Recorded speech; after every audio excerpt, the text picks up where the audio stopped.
conflict rages on in Syria, driving millions across the country's borders.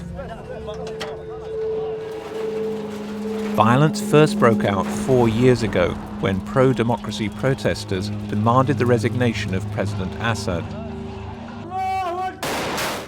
The government dispatched armed forces, sparking another wave of violence, as opposition groups took up weapons in self-defense.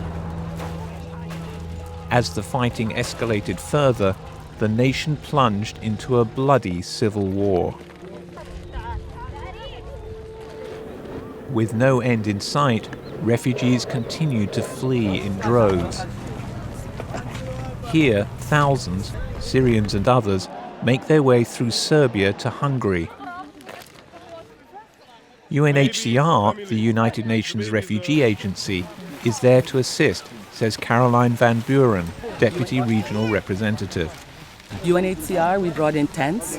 We will put tents at all the collection points. We will give people water, something to eat, and a blanket. And then the police will take them to the registration center.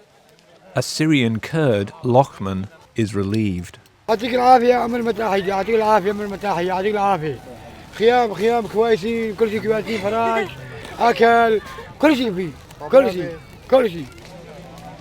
Now it's a waiting game for Lochman and other refugees like Abdullah, who linger patiently for buses to transport them to Western Europe.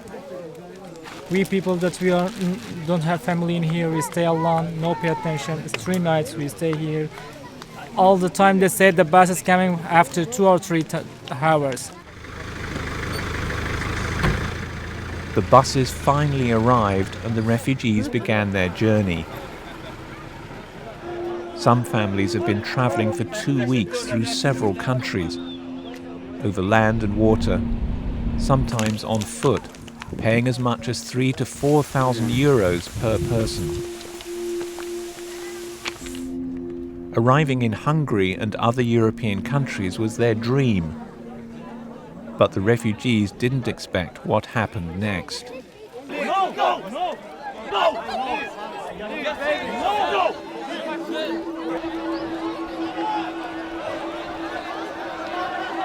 Leonard Doyle is spokesman for the International Organization for Migration, IOM. The decisions made by various governments to put border controls in is going to have a very damaging effect.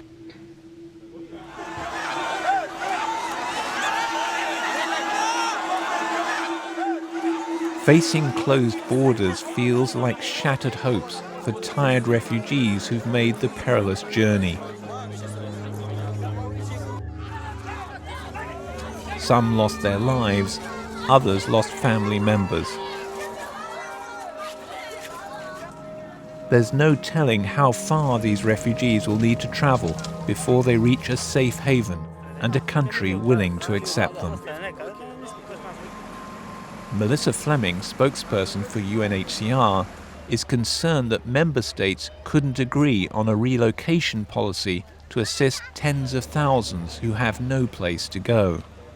We are deeply disappointed that although a majority of the member states were in agreement with a wider relocation proposal involving 120,000 people, a final consensus on this could not be reached.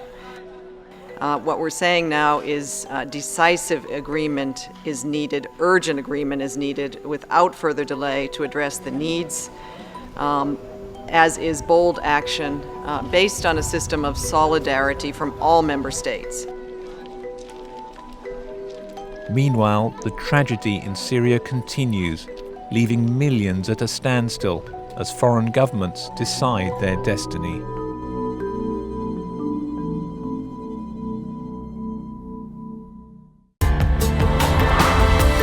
This report was produced by Mary Ferreira for the United Nations.